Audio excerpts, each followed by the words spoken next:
Right. Welcome to all our members and partners who have joined today from all over the world for this important conversation we're about to have. My name is Haacke Byrd, Executive Director of Women Moving Millions, and I'm excited to commune together today on the eve of Earth Day. Happy Earth Day, everyone. We are delighted to be joined by moderator Pat Mitchell, President of Ireland, Mary Robinson, and Global Green Grant CEO, Laura Garcia. Welcome. In today's conversation, we are offering you a special seat at the table with these leaders who have been at the forefront of the global conversation and movement demanding climate and environmental justice and advocating for women and girls' rights to be at the center of decision-making, policy change, and the development of structural solutions that tackle the climate crisis equitably.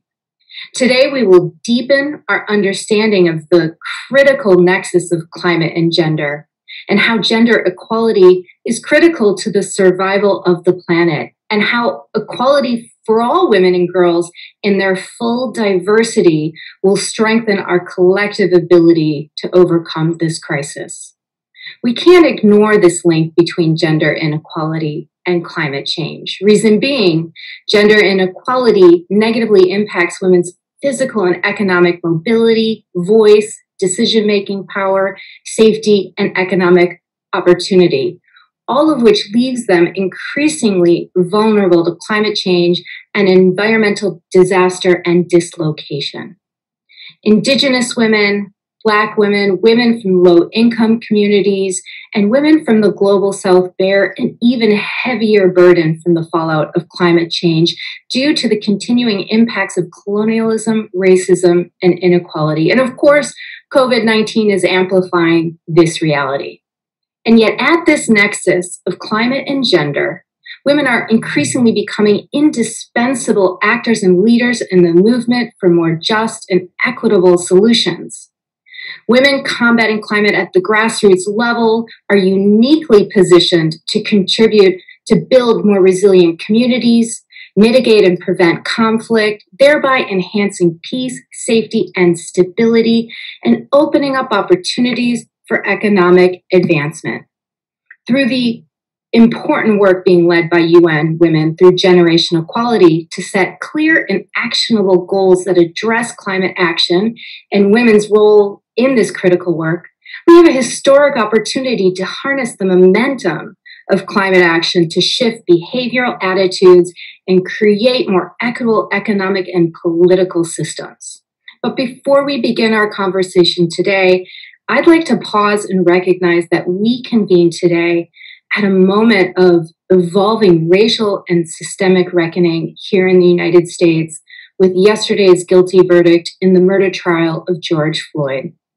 There is a direct through line that can be made from this racialized violence to the violence that is destroying the future of our planet and its people.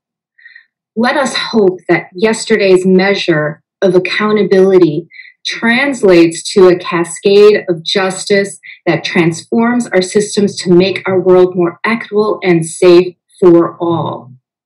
I'd also like to recognize and thank the UN Foundation for their sponsorship of this Generation Equality series, and of course the Bill and Melinda Gates Foundation for their continued partnership in this work. Thank you very much, and it is with great pleasure that I hand this over to Pat Mitchell to take us through today's conversation. Thank you, and over to Pat. Thank you very much, Sarah. It's really a great privilege to be here with you and the Women Moving Millions community. And thank you for not only framing the action that brings us together today, the purpose of this time together, but also reminding us of the environment in which we are having this conversation.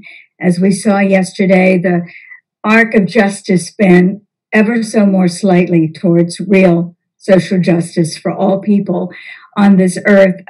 It frames our conversation with an additional urgency and importance. And I never pass up an opportunity to be able to talk about the global crisis that really does affect us all, the changing climate that threatens to end life as we currently know it on planet Earth. And yes, that's strong language, but it's accurate and it's urgent. That we as women leaders understand more fully the full impact of the climate crisis, and just as importantly, that we commit to becoming as active as possible in meeting the challenges to find solutions that start to address the causes of the crisis. And that is our purpose today, to share more information about what we mean by climate justice, which Sarah essentially framed and we'll hear more about. We need to understand and address each of the aspects of climate justice as it does impact the global community of women more adversely than many other populations. And we'll explore more deeply exactly why and how this is true.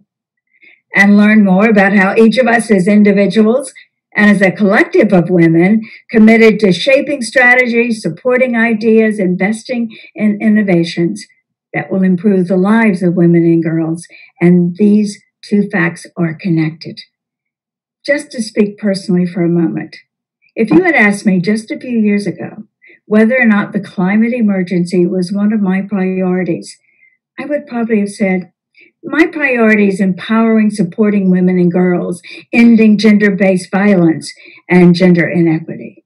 And I might have added that my environmental advocacy was through my very active husband and a very active environmental family. And of course, I produced some films about wildlife and species extension and natural resource conservation, working with the very early and effective environmental visionary, Ted Turner.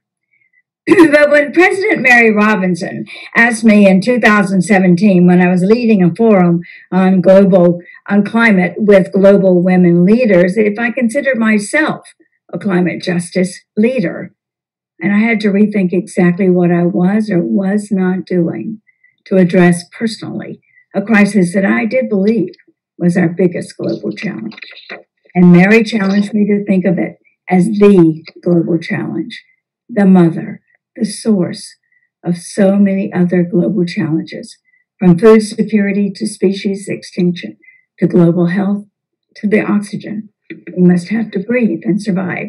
So I took up her challenge, and since that day, I have been a climate justice warrior, taking up any and all opportunities to speak up, speak out, and show up, as we are doing today, to bring all women leaders forward into this work of identifying and implementing solutions to a crisis that are just and therefore sustainable. So it's a privilege to be here with that intention and to share it with the mother of climate justice for me, President Mary Robinson. Welcome, Mary. Well, thank you, Pat. Mary's full bio. I'm going to talk just a little bit more about you. It's an impressive list of barrier-breaking positions, and I urge you to read them.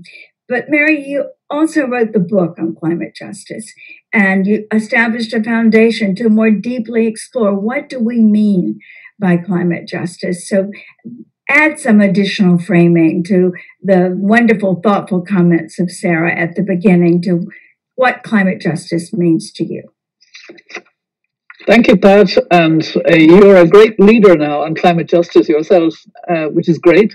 I want to wish all of the women leading millions an eve of Happy Earth Day, because that is a day when we come together in a huge way. And tomorrow, I think, will be particularly important with the Biden-Harris-led summit of world leaders. I think that climate justice is the lens that lets us think about climate as a personal issue for everyone in the world, no matter who they are, for governments, for corporations, for cities, for individuals. We need to think of it as people because it is about humanity. We've seen progress on social justice over the last few years. That progress is in danger of being set back initially by COVID, but actually far more seriously by the challenges and the shocks of climate change.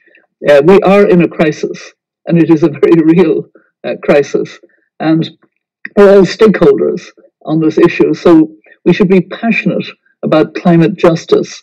As you know, Pat, I talk about 5 layers of injustice. I talk about the fact that it impacts more severely on the poorest countries, the poorest communities, the small island states, the indigenous peoples, in other words, the black and brown people of our world, much earlier and much more harshly. And they're not responsible. So that's a real injustice and a racial injustice. Secondly, the gender injustice within that. Women have less power, less rights, and they have to put food on the table. They have to make their communities resilient. Thirdly, the intergenerational injustice that young climate activists who really inspire me, Greta Thunberg and Shea Bastida, whom we both know, and Vanessa Natate of Uganda, they're just wonderful leaders themselves. The fourth injustice is the different pathways to development. We built our economies on fossil fuel in the industrialized world. We have to wean ourselves off with just transition. But developing countries also have to bring their people out of poverty. If they do it with green energy, they will need far more support from us than we've been giving. The technology, the investment, the skills, etc. And the fifth injustice, the injustice to nature herself. The fact that we have had such loss of biodiversity, such extinction of species, some of which you filmed, as you said. So it's that lens that makes it personal. And it has to be personal now, so that we really drive the very real change, transformative change. There was a report, yesterday of the International Energy Agency, which spoke about the fact that and unfortunately, we're building back our economies on fossil fuel. It's ridiculously irresponsible if that is the case, and it is the case at the moment. We have to really transform. It's so appropriate too, Mary, to remind us on this eve of Earth Day, as you suggest, and the eve of this important summit that President Biden and Vice President Harris are convening, that we have to look at the whole issue of the climate emergency from all of these many different layers, and how in each of these layers there are being solutions put forward. There are hard choices to be made. And part of what we want to talk about together today is how do we individually, as women climate warriors, lead in making some of these hard choices and then investing in the solutions that result in just and sustainable solutions. So we always have to have in any such conversation the voices of the next generation of women leaders and those who are on the front lines of investing and making the decisions about the most effective organizations and innovations. And our next guest has been doing that for a very long time. Laura Garcia has been on the front lines in her home country of Mexico, fighting for human rights, for social justice and civil society. And now she's the CEO of Global Green Grants, which I know, Mary, you are a patron and a supporter.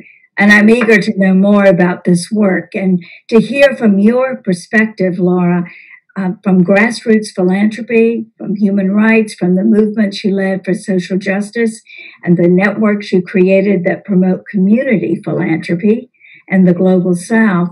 How do you assess where we are now at this very critical moment for finding the right solutions for climate justice? Thank you so much, Pat, and it's an honor for me to share this space with Mary, who has been a patron for Global Green Grants Fund for quite a while now. And thank you so much for Women Moving Millions to invite me again to speak. I've been a long-time supporter and ally of the feminist movement. That's where I come from. I'm a feminist activist.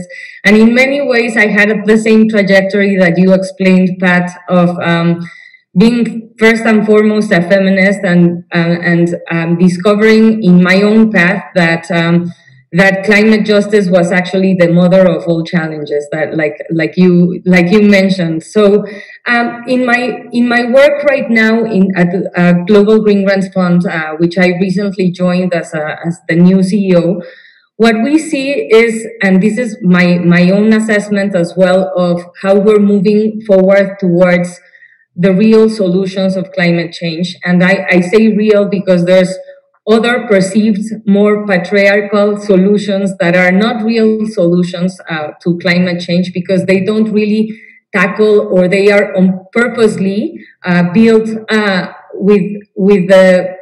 without really addressing and modifying the system.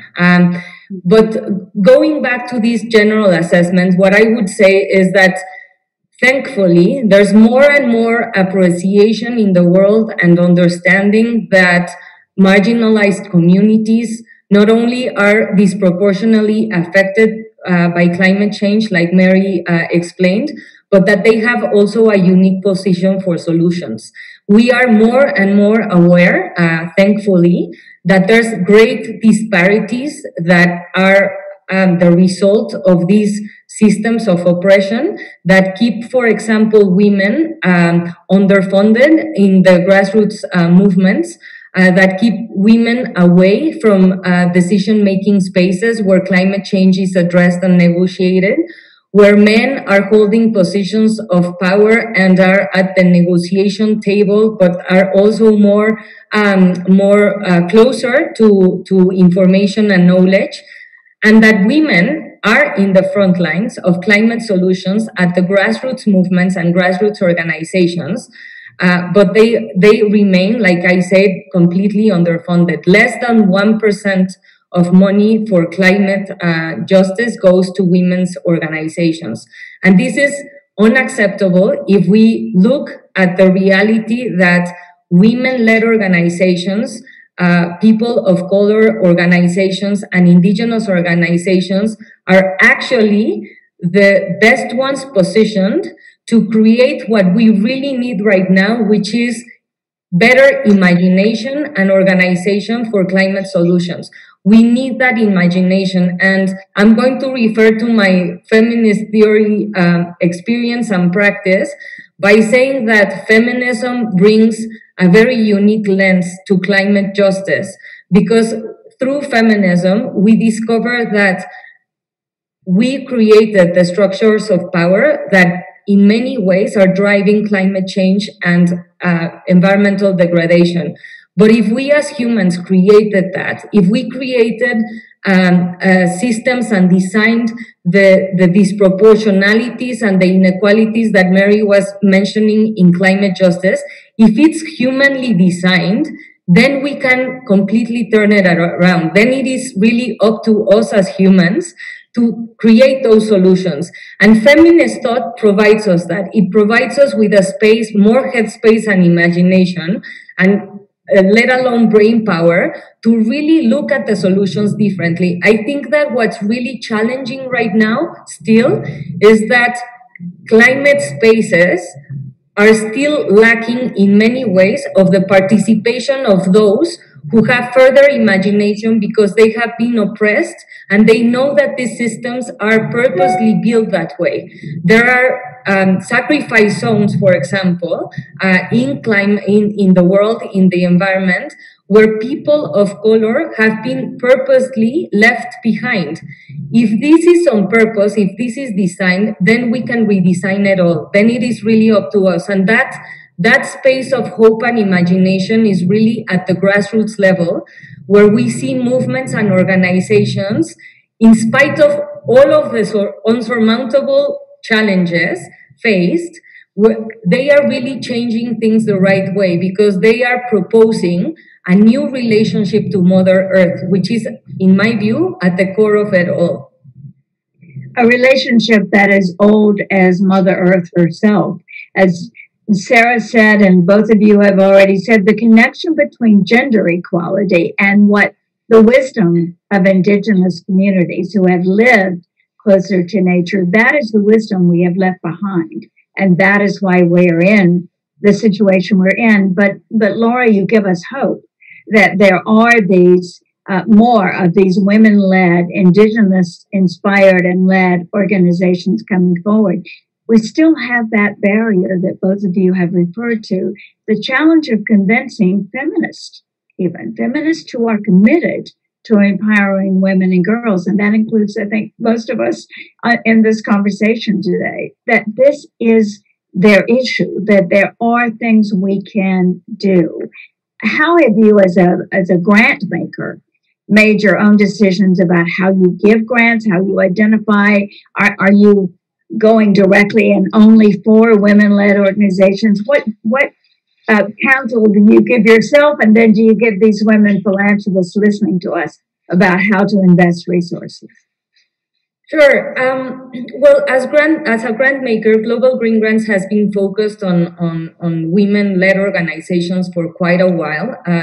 So we were the first ones doing it as a global fund, working in environmental justice. So thankfully, because of those efforts in previous years, we are right now at a point where 70% of our funding goes to women-led environmental organizations.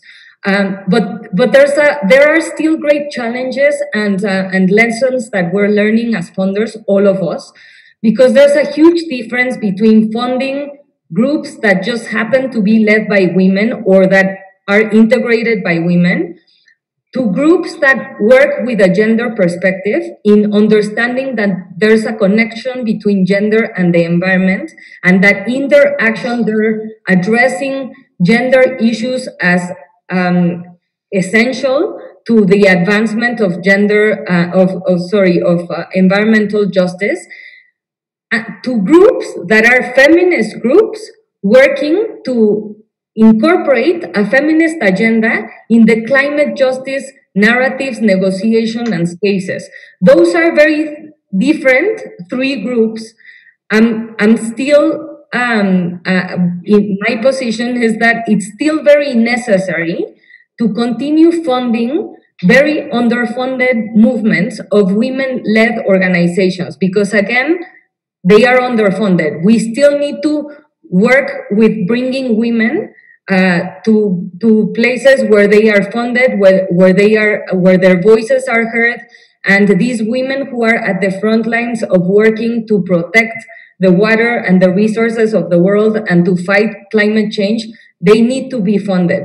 But there's still a lot of, I think that there's less and less interest and in funders in general and in the philanthropic sector in really finding more than women-led groups, organizations that are led by women, but that have incorporated a gender analysis in their own work and that can work for climate justice. And these type of organizations is where we want to focus next in our work in Global Green Grants Fund. We believe, and I know that Mary believes too, that climate justice is a man-made, like you have said, Mary, a man-made problem that requires a feminist solution. If that is the case, we need as funders to identify the feminist groups that are already working in the climate. There's a lot of them. We need to fund them, and we need to make sure that these agendas are intersected. And intersectionality, which I can explain later on, is at the core of what we need to do to really create solutions for climate change. But as funders, we need to understand what this word that we have been hearing a lot lately, and it's a kind of like a buzzword, but in concrete terms, there's a lot less conversation there of what really it means to work with an intersectional perspective and focus. But I'll stop there, and we can later on take the issue of intersectionality.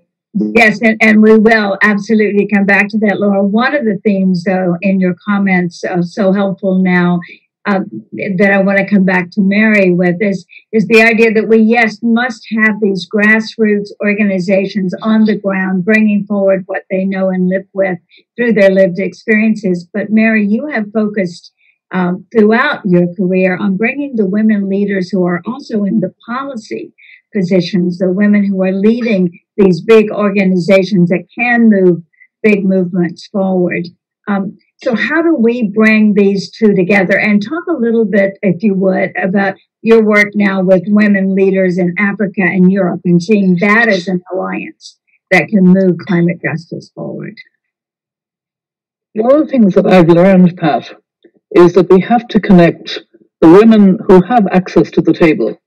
And that would be many of your women moving millions women will be at tables, and those whose voices need to be heard. And that's a connection that I'm very committed to. I learned it when we started in the climate context after the Copenhagen conference, when we realized that there was a complete lack of any discussion of either human rights or gender in the climate COP. It was technical, it was scientific, and it was boring, and it was male. And so the following year in Cancun, we formed this network of women leaders on gender and climate. And in Durban the following year, under Mighty Mashaban, who was one of our leaders, we got a commitment to start improving at a policy level the resolutions on gender parity, working to a gender action plan. And that was all important. And because these were women ministers, they were able to be quite forceful in putting these forward. But we also recognized the importance of the women ministers who were heads of their delegations actually looking at who was included in those delegations, whose voices. And we persuaded and came together to realize we needed indigenous women there. We needed grassroots women. We needed young women, because these were women who lived the experience of the existential threat every day. Small island states, women, who actually needed to bring their urgency to the table. And I saw it. I witnessed it myself, the difference it made. And I think that's a real lesson. Yes, increasingly we need the feminist analysis, because it's all about problem solving, less hierarchical, makes the connections, the intersectionality, which Laura has emphasized. I first learned about intersectionality at the Durban conference on racism in 2001. I was the Secretary General of that conference. It was a recent concept that had been put forward by the feminist movement. And it's so important now. And of course, COVID helps us, because COVID is a mirror to the exacerbating all the inequalities and linking them. We see now that there's a link between racial inequality, poverty inequality, gender inequality, inequality of being a migrant, of being somebody with disability. All of it makes much more sense because of the harsh mirror of COVID. In the climate context now, we have to take this on board and really work on it and listen to the voices. I mean, just to take the indigenous community, I mean, the important thing is, if you like, that indigenous people make up only 5% of the population of the world, but indigenous lands and territories hold 80% of the world's biodiversity. And the indigenous peoples know this, are guardians of it, guardians of the seeds, know how to do it. And if we'd only listen, we will really, do far more. And they're the people that Global Green Grants Fund has been funding, from a very early stage. And that's how it works. As Laura said, the real solutions, not the artificial and sometimes over-technical solutions or big mega solar, mega hydro, very often don't pay any attention to rights of indigenous peoples, rights of people living on the ground, ordinary people that need to be respected. So, Mary, how optimistic then, let me rephrase that. What is the role then? Understanding that we have to have these grassroots leaders and the changes in the whole way in which we see climate justice, but we have to have policies made. We have to have funding put into place, solutions implemented, and there we need policy and people in government. And you put together this very high-level list of women leaders across sectors, and I get to listen in, and I see the connections, the intersectionality of food insecurity and land rights and all the other things and how they interconnect. But where is the role of policy and government in leading us toward climate justice? Yes, I've taken the lessons that I learned from that experience of a Women Leaders Network on Gender and Climate into a connection that has been made, a new Africa-Europe Foundation, a new realization that between the continents of Africa and Europe, we need respect, we need real partnership, not the patronizing top-down that we've seen in the past. And the foundation chose 2 women as their honorary presidents, Ellen Johnson Sirleaf for Africa and me for Europe. And we got together and we said, okay, we're honorary presidents. That means nothing. Let's make it real. So we formed a women leaders network of leading European women wherever they were, like Kristalina Georgieva of the International Monetary Fund, or Ngozi in the WTO. It doesn't matter where they are. They're leading women, African and European, and also young women and women with a grassroots perspective as part of this leadership, because leadership isn't a top issue for women. It's an issue of where you exercise that leadership. That's really important.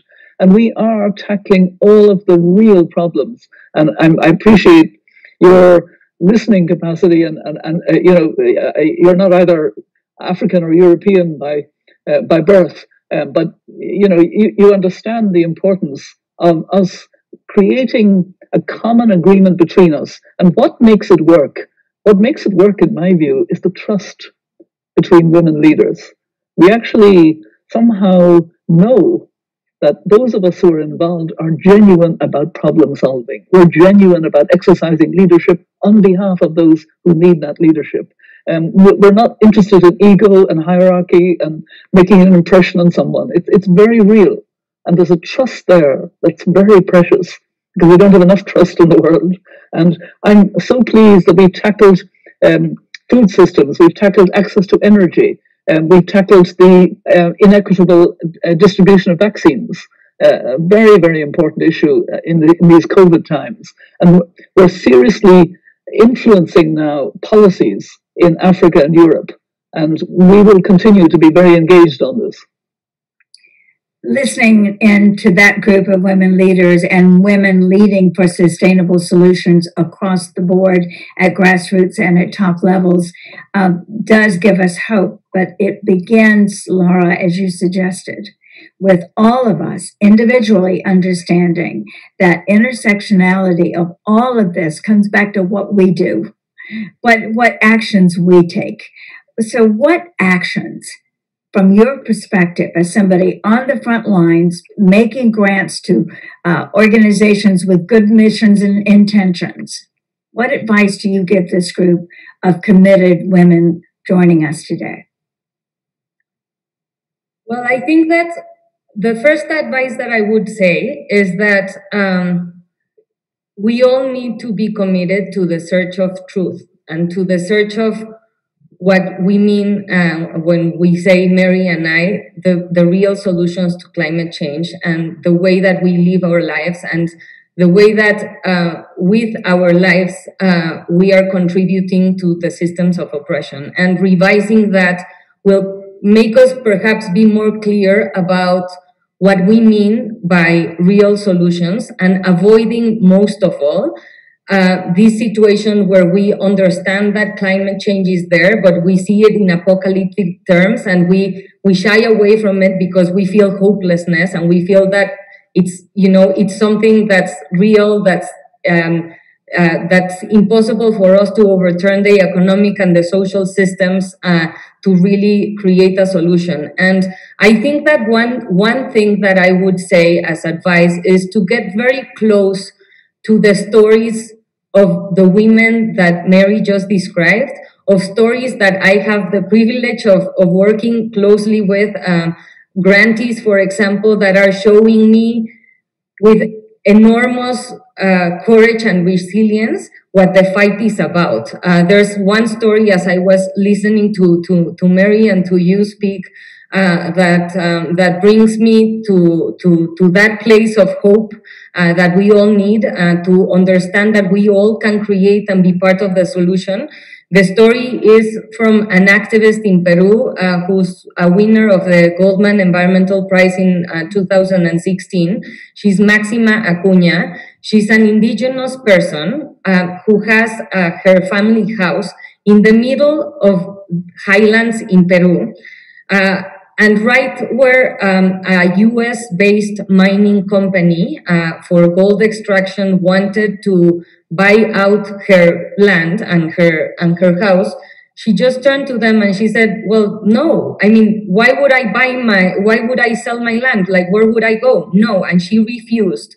And from that moment onwards, she led a fight where she has kept the mining construction away from that site that was planning on sucking and drying up 4 Great Lakes in that region. And she has led that fight alone with her family. And if you look at the pictures are of this little house in the middle of nowhere with these beautiful mountains surrounding and lakes that has been fenced up by the mining company who's still harassing her day and night. But she's been having a legal fight, thankfully, successfully. And if that is the case, if there's a person doing that, then we have really no excuse in other places that are more privileged to really lead something similar, to really stand up for our rights, to stand up for power, to address power like it is frontally, and to support those who are already doing it. There's a group also that reminds me of this conversation of Ogani women in the Niger Delta. This group of women have been doing the cleanup that the government of Nigeria hasn't been doing, let alone Shell Oil Company, who was doing spillovers for decades. And they are cleaning their own fish, and they are planting mangrove seedlings with our grants. And I think that, like, resisting something as dire as that, with real solutions, which are trees, planting trees, getting carbon sucked into the soil again, that is the real solution that we need to save us from this mess. We cannot just move away from land, from the land that it has been destroyed, and go to the other one and leave that behind. We need to recuperate Earth, and to recuperate Earth, we need the trees, and we need the women's groups and men's groups who are doing this amazing work to be funded. And that's perhaps where we can take an opportunity to collaborate with these movements by funding them. They need money to be able to do that. They cannot do it alone. They are already doing it, but just imagine the great consequences and impact that could be done if we all get together and support movements who are really leading these battles. I so appreciate your saying that, Laura, because you framed it by saying often we think of climate like this big apocalyptic thing that we individually can't begin to solve. And it's also often framed as that Goliath versus David, or David versus Goliath battle, that where somebody struggling to save a farm seems small in the context of saving enough oxygen to breathe. So, Mary, that's a barrier in bringing people into the climate movement, isn't it? Through your podcast, Mothers of Invention, you're bringing people in who wouldn't think of themselves either as being a part of the solution to this. But how do we apply the pressure, as well as philanthropy, which is critical to fund the movements that are making a difference? But where's the role of power and political pressure on the people who are sitting in the policy positions and who must make these big policy changes? Well, first of all, and I'll come to your question, Pat, but as I listened to Laura, I was thinking of our mutual friend, Hindu Omara Ibrahim in the Sahel, working again on mapping using traditional indigenous wisdom and 3D technology to map out how best to cope with the environmental shocks in the Sahel. And again, she needs funding many times more than she has to kind of really be able to do. But her solution is absolutely right for the Sahel. I mean, it's the bottom-up real solution. Okay, so how do we augment this? I think we are seeing new kinds of linking, which I very much welcome, because frankly, traditionally green and social justice movements operated in silos and didn't really connect. And we're now seeing, for example, labor unions and environmental groups and frontline communities campaigning for a just transition to a green economy that upholds the rights of both workers and communities. We're seeing big finance beginning to shift. Mark Carney is doing good work in his dual capacity. He works both for the UN as a finance advisor on climate issues, and he works as advisor to Boris Johnson because the UK has the presidency of the COP coming up in Glasgow. And he's been urging and getting together with the big finance companies to not only have transparency about their investments, but now increasingly become really responsible in a mandated way for the fact that they are getting out of fossil fuel and focusing on green investments. I'm a member of something called the B team of leading business leaders. They have really stepped up. They stepped up, in fact, before Paris. I sat with them in Davos in January 2015. I was a kind of moral compass or something. I'm not a businesswoman. And they committed then to being net zero greenhouse gas emissions by 2050. This was a completely new idea. Christiana Figueres couldn't believe how important this was. And they have continued to give a kind of leadership where they hold each other to account. They meet frequently. They compare notes. They learn together what needs to be done because it's their whole supply chain. It's a big issue to really move in the right direction. And this is influencing governments. When business moves, governments know that the time has come, and that's what we need. And we need, leading up. This is the most important year probably for climate that we've ever had because it has two big frameworks. It has the framework in China for the UN Conference on Biodiversity. We have to protect 30% of the land and 30% of the oceans as a way of recovering that biodiversity and doing the kind of things that Laura is supporting through the Green Grants Fund. We also have the COP, where we actually need specific commitments by governments, by corporations, by investment, by cities to have a long-term goal of seeing a vision of being net zero by 2050 on all emissions, and then work backwards. Where do I need to be in 2030? And specifically, where do I need to be next year and the year after and 2025, working up to 2030 so that we get on track. We are completely off track at the moment to the goal of staying at 1.5 degrees, which means that we don't have a secure future for our children and grandchildren. It is unbelievably foolish of us, but it's where we are. I have great hope that things are beginning to change, and this year and the decade that follows is the most important in the whole of the history of humanity, and I am not exaggerating. We can and we must make these changes, but it will need all of our efforts and all of our engagement. And it will need women on the front meeting at the top and in the grassroots to make the intersectional solutions that are essential. I see Sarah's joined us again, I suspect with questions from our community. Wonderful. Thank you for this just wonderful conversation. I've learned so much. I know our audience has too. So I really appreciate just the richness of this. I want to circle back to both of you, actually, and maybe, Mary, we could start with you on this question of hope, because I do think that this is such a difficult time. Climate can be difficult to access as an individual philanthropist. There just feels like, can we really solve this together? So I'm just wondering, in this moment, where are you finding hope?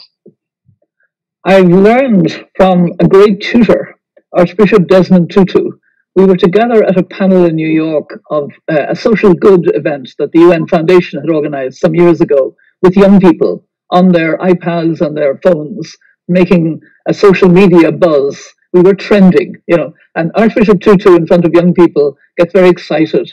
And we were being moderated by an American media person, and she said, "Archbishop Tutu, why are you such an optimist?" And he looked at her and he shook his head. He said, "No, I'm not an optimist. I'm a prisoner of hope." And those words struck me very forcibly, because you remember his Truth and Reconciliation Commission that he chaired in South Africa, the whole way in which South Africa dealt with and tried to deal with the apartheid aftermath, if you like. Why become a prisoner of hope? Because then the glass may not be half full. I mean, the glass may be nearly empty, but you work with what's there. And that makes the difference. You engage with what you have. I wrote a book about stories about climate justice, which was 11 stories, 9 of them about women, 2 good men, all coping with the shocks of climate change and making it happen, making it possible. If you talk about climate in a doom-laden way, all the energy goes out and you don't fight back. So we need hope as the catalyst for, we can do this. We can actually do this, and we will, because we have to, because it's about our children and grandchildren and their children and grandchildren. How could we not? If I might add, Sarah, one of the frontline activists who started a whole new climate movement said that she had become very depressed and that getting out and getting engaged and starting a new movement was what not only relieved her depression, but was the source of all of her hope and optimism. I love that prisoner of hope concept. So should we all be imprisoned by hope? Laura? Yes, I mean, all of this is making me think a lot, but one of the things that I would just like to add is that in many ways, the advancements of the feminist movement can also teach us that, because if we think about 200 years ago, it would have felt impossible to know that we're right now sitting, speaking our voices out. Mary has been president. I am a CEO. You are a journalist. And then you, Sarah, are leading a Women Moving Millions movement of women in power and in economic power. All of that, 200 years ago, we would have probably be sitting here in our houses, not allowed to speak publicly and saying, this is impossible. It's never going to happen. We have voting rights now because of women that were before saying, yes, it can be done, and yes, the climate change seems yet even more difficult for some of us. But when I listen to the stories of hope, that grantees are working in conditions that are very dire, but they are unable to, they are also prisoners of hope. And I would perhaps think about it as, I think that it's a much worse prison to not have hope. I think it would be a lot worse for us to be imprisoned in a way where we don't have imagination power. And I think that revolutions require just 2 things: imagination, the ability for us to think beyond what we are experiencing now, to envision that, and organization. And we women have those both. We have the ability to imagine for a better future, again, because we understand that oppression has been invented by humans. This is not our destiny. And secondly, we have the power to organize in very same ways that humanity has been organizing against oppression for years and years. And there's been advancements there. So why stop right now before the most pivotal years are coming, like Mary Robinson said? This is the time to really hook on hope and move forward. Mary, you have a great answer to that too. And I ask you, well, what can each of us do about this? And you had those 3 things picking right up on what Laura just said, right? I was going to ask you at the end, because I left that so inspired. I now try every day to think of those 3 things. So share them with us all. Okay, I do believe all of us should take 3 steps in our lives now because of the climate crisis, and it is a crisis. The first step is to personalize it. How do you know you've done that? You know it because you're doing something a bit more than before. You're recycling more carefully. You're being more careful about waste. You're maybe changing your diet. You're owning it. You're owning the issue. Secondly, you're getting angry about those who should have more responsibility and aren't taking it. And that is governments, it's maybe multinational organizations, it's business, it's cities, where there's more responsibility and more should be done. And the third step, and Pat knows this, is the most important. And that is we must imagine the world that we need to be hurrying towards because we have an urgent need to get there. And what will that world be like? It will be great. It will be much healthier. We won't have the pollution of fossil fuel. Air pollution kills 8.7 million people in our world today. We'll be free of that. We'll have cities that will have urban gardens that will be very close to nature, a lot of green, cycle and pathways and public transport, and we will re-engage with nature in a way that's very human, but that we've become too distanced because of too much concrete and urban spaces not being green enough. That will all change. And that, one of the lessons of COVID is that collective human behavior can actually make a difference. So all our individual actions of these 3 steps can become a kind of collective movement of people pushing those who have more responsibility to do the right thing. Sarah, I know there are many questions in chat. We're not going to be able to get to them, but I'll give you the option to put a couple forward. Well, I think this was sort of my question just in this remaining portion of time, which is what is, one thing that the members of the Women Moving Millions community who's listening to this conversation can do in terms of either their giving or their leadership or their influence to support this collective agenda? Well, I'd love to answer that because Laura has actually already answered it.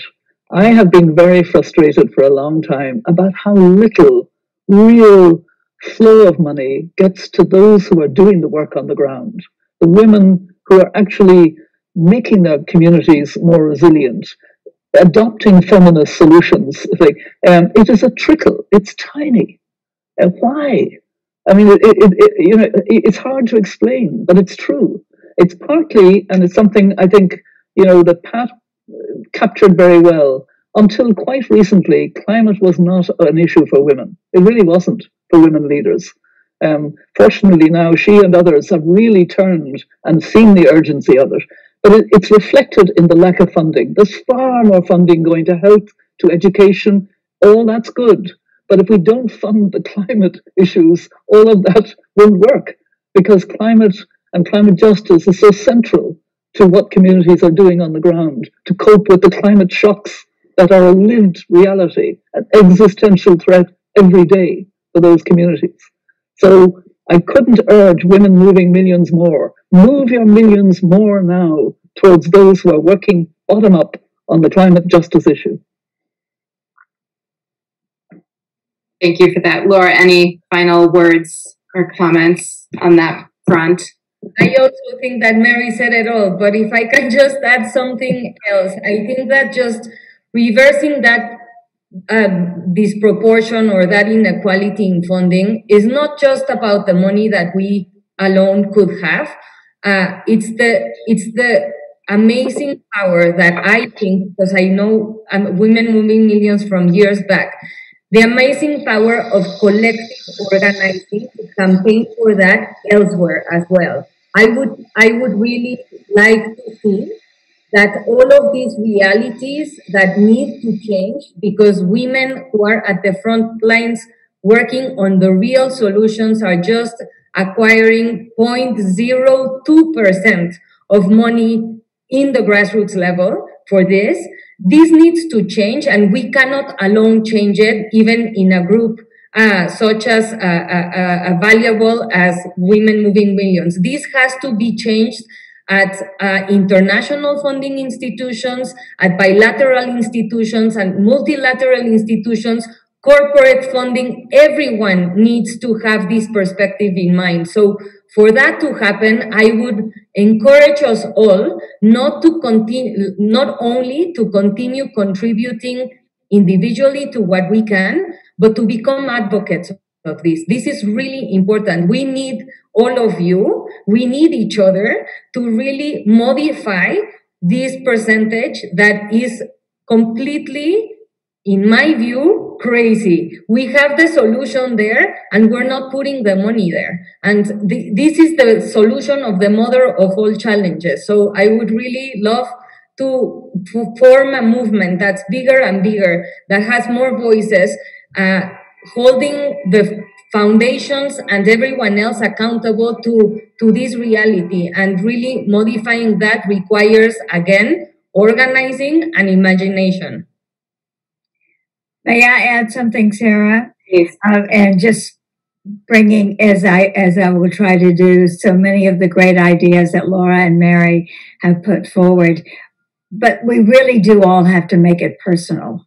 And as Mary said to me, that means every time you speak, every time you show up, every time you get invited to anything, climate is on the agenda. It is spoken and making it personal. When you get angry, you want to take power and you want to use influence and you want to optimize your own networks, constituencies, communities.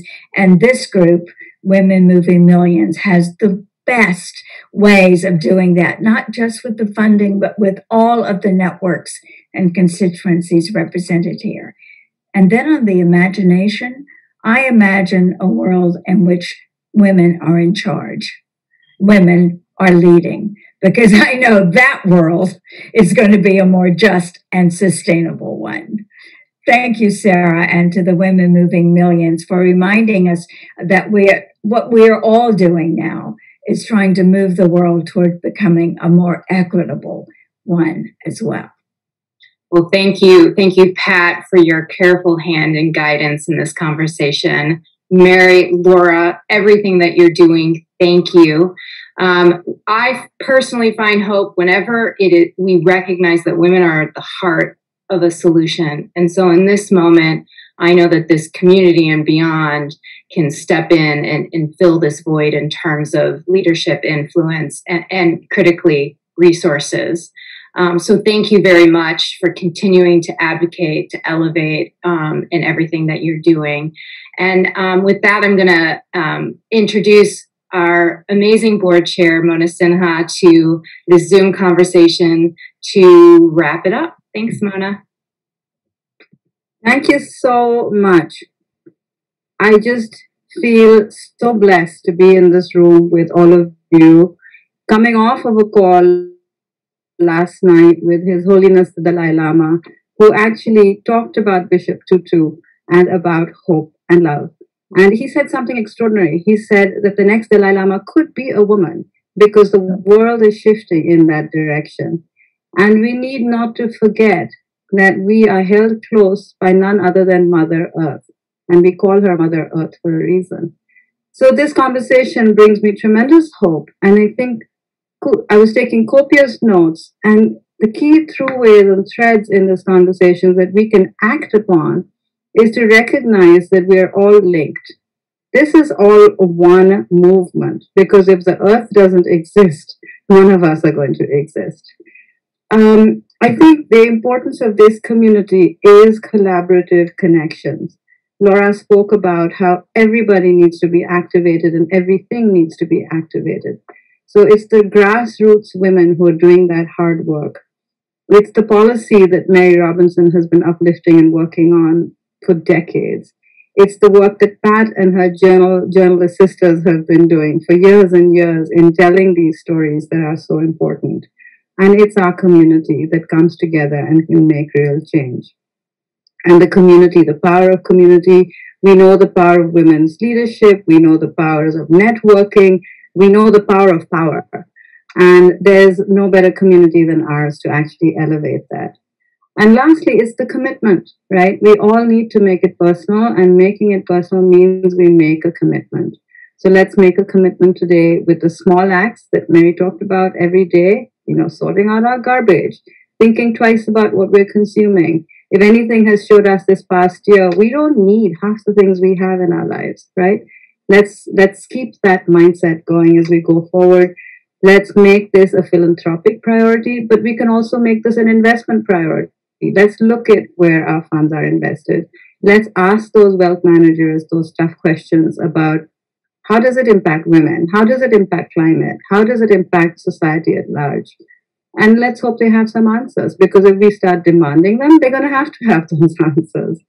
And let's not forget the corporate world, because I think we've already seen a huge shift with CEOs coming out in 2019 and talking about stakeholders, which, I mean, in my life as a corporate person, I could never have imagined happening, but it has. So, I think if we realize we are linked and we are connected, and this doesn't have to be a fight, it can actually be full of joy.